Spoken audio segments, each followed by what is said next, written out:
Hi everyone. Today I want to talk to you about something that's a little bit personal to me and not that easy to admit. But I recently tried to do a 6-week cut. What I mean by a cut is just like trying to cut down on body fat while trying to simultaneously maintain lean muscle mass was my attempt. So yeah, this video will be a little bit different to what I normally do so far on this channel. If you're new here, I'm Jessie Scotch and I'm so glad you stopped by. So let's get real. I've tried to start this journey so many times that I lost count, over and over again. I promised myself time and time again that this time would be different, only to find myself falling off the wagon yet again and feeling more discouraged than ever before. I was caught in a self-sabotaging cycle that seemed impossible to break.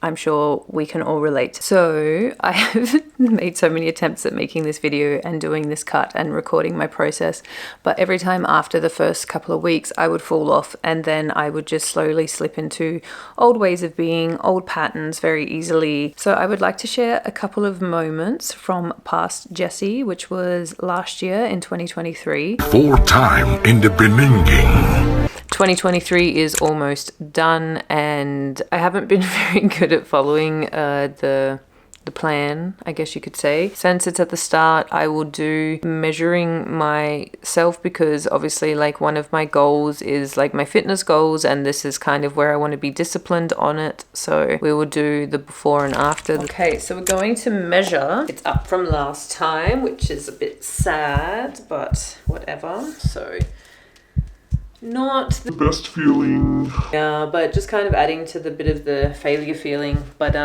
also going to use that feeling as motivation. Yeah, I'm trying not to be too hard on myself right now, but yeah, it's good. Motivation, gonna make the change. So I feel like in the self-help, there's a lot of people saying like, oh, reinvent yourself, rebrand yourself. And then also when you look into it, everyone is saying like, love yourself and you're perfect as you are and accept yourself as you are. And I feel like these two phrases are very conflicting. They're very kind of opposites. Like one's telling you that you should be changing everything about yourself to reinvent yourself to becoming who you want to be, and then the other one is saying that you should love yourself as you are and not want to make any changes and just accept your faults and be happy with what you are. So wanting to change is normal and not self-hate. It's not mean, it's not weird. You can love yourself as you progress, as you level up, and as you match the external to the internal, and you will naturally start loving yourself and accepting yourself as you make these changes towards who and what you envision yourself to be. Accept where you are, face where you are, and realize what you want to change, and start taking the necessary steps to creating the change that you have envisioned for yourself and for your life. Because I am already a little bit disappointed with my start, but the momentum's going, you know. Sometimes it has to start a little bit slow, like a train, I guess you could use the terminology. So sometimes it has to start a little bit slow and then eventually it goes and then it goes and it goes and it just rolls. So the energy it requires to start doing something is way more than the energy required to continue doing the thing. And that the beginning of doing anything results in the lowest amount of reward, both internal and external, than when you've been doing it for ages. Let's see how we go, as long as I don't fall off completely. But I'm making this video, so we're going to stick to it and it's going to be good. 2 weeks later. 2 weeks into the reinventing yourself. I have to say the last 2 weeks I have really fallen off. So pretty much from when I started it, I have been struggling mentally. I haven't really been going to the gym at all. My appetite has really gone. At the moment, food just doesn't taste good. I've been trying to do this 1 month video since like the start of August, and now we're in October and I feel like I'm having to start it again. But you know what? Each time we restart, we're not starting from the very start. We're starting from experience. First of all, everybody, you're never starting over. You're always starting from experience. I'm still not feeling the best, but I want to make a change and I'm ready to make the change now. So throughout this journey of going more into inner transformation and reinventing yourself, talking about like the whole butterfly transformation. So from when the butterfly is a larva and then it goes into its chrysalis or its pupa.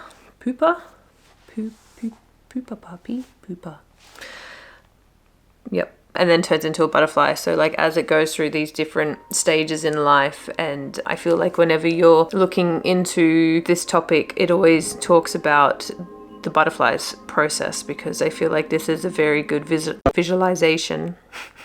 I feel like this is a very good okay.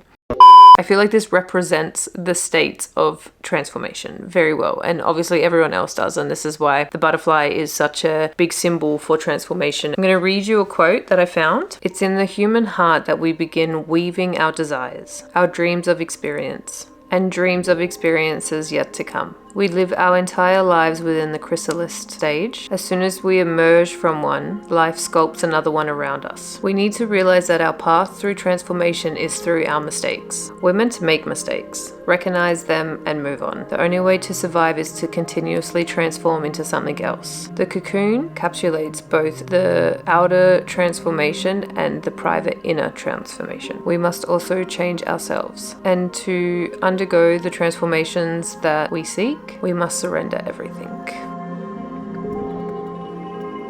So they're the quotes that I found, and I think with like the transformation stages, like you never really talk about the first stage of being like the larva when they talk about the butterfly transforming and stuff like that. It always goes more into when the butterfly goes into its cocoon stage, and I think that's because like usually you just start off more in survival stage. You're just like eating and growing as much as possible, and then you go into the chrysalis, the pupa, the cocoon stage. And in the cocoon stage, this is when you have to like surrender and let go. This is when like everything breaks down. Like if you look at the caterpillar literally dissolves. It is just a mush. It's not anything. It doesn't have its legs and arms and face and everything. I think it just turns into a big mushy substance, and then it rebuilds and comes together and then forms the butterfly. You also can't rush this process. So when the butterfly is coming out of the cocoon after it's gone through the transformation stage, you can't help the butterfly get out of the cocoon. The butterfly has to get itself out. They need this because it helps build their wings strong so they can fly. So people that have reported that they thought that they were doing the right thing to help the butterfly get out of the cocoon, it actually was a negative. Like obviously it is good to get help, but I think that this is also something that we have to go through more internally to be able to be stronger externally. And also like another thing, like when I've been reading through all of this butterfly transformational stuff as well, is if we're talking about metaphors, I feel like it's saying like, you know, we're forever evolving, we're forever going through these changes to become the person that we see ourselves, because our desires and everything changes along the way. So we have to keep continuously changing. So therefore we are in this chrysalis stage for most of our lives, and then obviously to come out as a butterfly, but maybe you go between being the butterfly and in the chrysalis a lot throughout lives, so then you can flourish, and then you have to grow and to get into the next step and the next goal, and to enjoy those stages when you are the butterfly, because you're going to get put back into the chrysalis to come back. Many months later. So today I am officially sick of my own shit. Today I am sick of myself. Today I am sick of my excuses, and I don't know. We're coming closer to spring now. No, we are in spring now. We're coming closer to summer. I have fallen into a little bit of a depressive slump again, and I need to pull myself out of it, and I need to hold myself accountable, which is why I'm making this video. And I want to be a little bit more aggressive in my approach, and just for 6 weeks, just really try and break a lot of these crappy habits and shit that I'm doing. So to try and break some old habits and develop some new ones. Okay, so I just googled how long it takes to develop a new habit. On average, it takes more than 2 months before a new behavior becomes automatic. 66 days to be exact. And how long it takes a new habit to form can vary wildly depending on the behavior, the person, and the circumstances. In Lily's study, it took anywhere from 18 days to 254 days for people to form a new habit. 254 days? That's pretty much a year. So, okay, that sucks. I was thinking it was much smaller. 6 weeks was my brain thinking. What? English? Anyway, I mean, I have been trying to do this for a while, so I do feel like some of the habits have started developing in me now anyway, but it's like each day is like a couple here and a couple there, and I just want to be a little bit more, have a plan, approach the plan. And if I do it from today, which is the 12th of February. So after many failed attempts and months had gone by, I decided on the 19th of May that today, so the day of the 19th of May, was the day that I was going to start this cut for real. No more excuses. That no matter how many failed days, weeks, whatever that I have throughout the 6 weeks, that I will share and give a realistic perspective, or just give a realistic journey of me trying to attempt doing a real cut, I guess. And that no matter how the progress goes or the journey went, I will share my progress in its truest form, rather than trying to be a perfectionist and portraying this picture perfect progress, because let's be honest, life isn't perfect and every day brings different emotions, experiences and opportunities, and we just have to try and do our best with what we have in the moment. Do it! Just do it! I've been trying to do this cut now for what feels like forever, and I guess I'm falling into the trap of always being like, oh, we'll start the diet tomorrow, oh, we'll begin everything tomorrow, oh, we'll start everything on Monday. How do we always like push our goals? And I don't know, always in the future, like today's never a good day, the next day is always better. For some reason I keep going through this pattern of continuously pushing everything forward, and it's driving me insane and something that I need to stop doing. So we're gonna try and start it again today. Tomorrow. Let's do it tomorrow. There is no tomorrow. There is no tomorrow. There is no tomorrow. Get back to fucking work. So the 20th of May till the 3rd is exactly 2 weeks today. Yay! I don't know why that's a yay. I thought let's talk about the cut so far and my approach to this cut, because I feel like I've been trying to do this type of cut for pretty much a year now, and I usually get so far into it, or I have like 1 or 2 weeks where I'm really good and then I just fall off and I then just completely let go of it. Like I feel like I have this like all or nothing approach, or I did have this mindset of all or nothing. So if I fucked up on 1 or 2 things for a few days consistently, where I just really wasn't sticking to maybe my macros, or maybe I wasn't going to the gym as much as I wanted to, or something like that, then I would just go fuck it, just not care about it for like a couple of weeks. I also tried to quit smoking a few times for it, but the last 2 weeks I just had a moment again where I was like, screw it, I'm just going to smoke. It was like, you know, I think I'm trying to do too much all at once. So I took the last 2 weeks of this cut and I took a different approach to it, because being hard on myself and trying to be perfect and trying to do every little thing every day just wasn't working. It was making me feel worse and probably making me stay stuck. So the realization that I've had is soft success. I'm just trying to get myself into having some new habits and trying to find something that sticks with my lifestyle, so that I don't feel like I'm having to constantly put myself out and make it so hard for myself along this challenge. Because I feel like, you know, everyone's like, you have to be uncomfortable to do this, and like being uncomfortable is where the growth is, and but like, also, why can't the process also be nice? Like, why does it always have to be difficult and uncomfortable? Like, obviously, like, life isn't easy and everything isn't just going to always run smoothly. Duh. But it doesn't have to be so difficult. You don't have to really hate the whole process. It's better to find things that fit with what you like, but that will still get you to your goal, you know? So that's my approach into this cut, is that I'm not being too strict on myself and I'm taking more of a softer approach. So far, 2 weeks in, I have lost 1 kilo and I've lost 1 centimeter around most of my body. So that's a pretty good success, I would say. Like, slow progress is still progress, right? And who am I racing? I'm racing no one. We are judging ourselves against too many fucking people. You have to judge yourself against yourself. And that's the one thing I started learning, man. This isn't a race against me and Rich Roll. This is a race against David Goggins and David Goggins alone. And once you can silence all that bullshit, all the outside interference and things that are attracting your mind to everything, you can then start to grow and realizing I'm stressed out for no reason. This is my own little race. This is my own timeline, and this is how I'm going to run it. Rather than making my life fit the goal, I'm making the goal fit my life. So it's like it's intertwining. But I feel like over the last 6 months, I've definitely tried in being more disciplined with myself, and I was trying to eliminate things, and I've just been taking things out of my life where I feel like now the last couple of weeks I've just tried to incorporate them together. Yes, okay, it hasn't been 100% successful, so like no smoking at all and eating 100% good, rather I've been smoking and enjoying the foods I like while hitting my goals. So the first 2 weeks I would say is successful. Great success. So after the first 2 weeks of doing the 6-week cut, from the 19th of May, I fell off again. I know.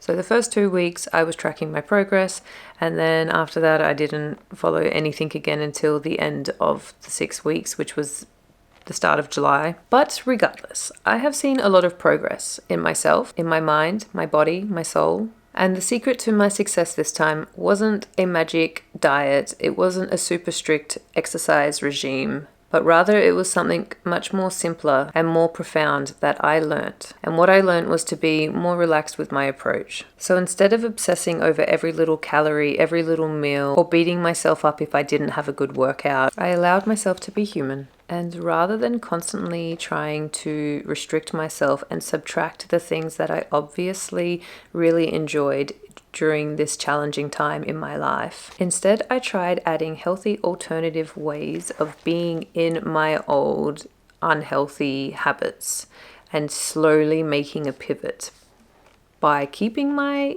habits that are negative, I guess you could say, that are maybe like a coping mechanism or something along those lines. Rather than trying to like completely stop this habit or stop this way of being, I just simply tried to alter it. For example, I was trying to prioritize my protein intake, swapping high calorie, low nutrition processed foods for more intentional, high protein volume foods that still satisfied my cravings and I could still eat large portions, as I was emotional eating at the time and food was my comfort for me. I did this by planning my food the day before and putting it into a macro tracker, prioritizing protein first and then making dishes that I would enjoy and look forward to eating. And I'll be honest with you, I wasn't paying any attention to the calories. It was more the macronutrients. I just really wanted to make sure that I was hitting my protein every day because I wanted to build my muscles, or I wanted to maintain my muscles the most out of everything. So when I was planning my food the day before, I would make sure that the protein goal was hit, and then I would kind of make the dishes around it, but I never was really focusing so much on the calories as long as my protein was hit. And because I was eating like a lot of protein, I wasn't as hungry or prone to going off of what I had organized to eat for the day because I was full and satisfied. I guess the main focus throughout this whole thing was just to become more conscious with what and how I was eating, and rather than just like mindlessly eating whenever I was feeling really low or something along those lines, I was getting into the habit of being more intentional with what I was eating and being more conscious with what I was putting in my body, rather than going for something easy and convenient and that's like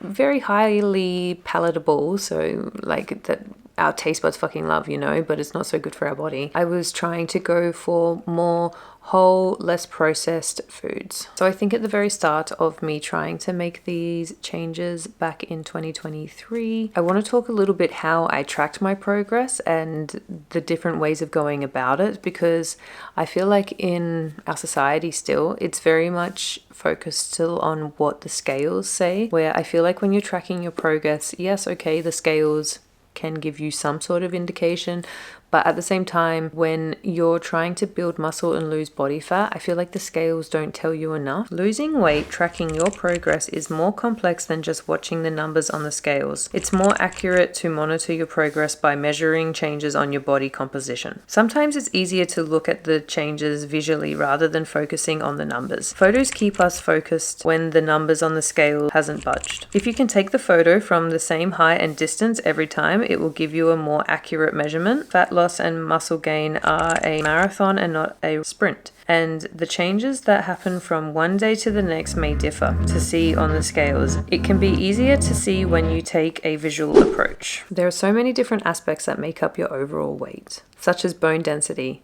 fat, water, lean muscle mass, and the scales is just a total of everything combined, which can lead people to think that they're not making as much progress as they really are. Tape measure. Measuring yourself is another great way to see the progress. Muscle is denser than fat and takes up less room, so if you are not seeing a difference in the numbers on the scale, you'll probably see a large difference in the numbers on the tape measure. Measuring your waist, hips, thighs, biceps, and chest are all great ways to see where your body is changing and lean out. Doing the ending of my 6-week cut, which wasn't even 6 weeks. Wait, can I be a muscle mummy? I'm just gonna share this with you. Let's do a before and after photos. I now weigh 70 kilograms, so from the start to the end I have lost 4.5 kilograms, so that's cool. My waist are down, my legs are down, but let's be honest, I don't really think I'm gonna have tiny legs. I want to have big muscle legs, so I don't know if I want the number to be higher or lower. So I want to emphasize that this process or progress is not linear. There are ups and downs, good days and bad days, but that's okay. Progress is still progress, no matter how big or small. And it is so important to be gentle yourself and realize that every step forward, no matter how big or small, is still a step forward. And so to anyone who is struggling with their own journey, just know that you're not alone and it's okay to fall and get back up. There is this quote that the only time you fail is when you give up. I think that's the quote. Fail and fail and fail until I succeed. It's the quote now. And what is important is that you keep moving forward, even if it is just a little bit at a time. Be kind to yourself, celebrate the small wins, and most importantly, keep those promises to yourself because you are worth it, your goals are worth it, and you have the strength to be able to achieve them. I believe in you. So yeah, thank you for being here with me today, and that you just got to keep going. The only way to get through it is to go through it.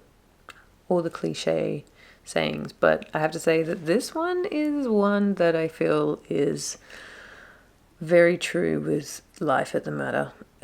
What? This is one that I think is very true at the moment, that the only way to get through a hard time, to get through to achieving your goals, is you have to go through it. Oh no, you can't go under it. Can't go under it. We got to go through it. Boop.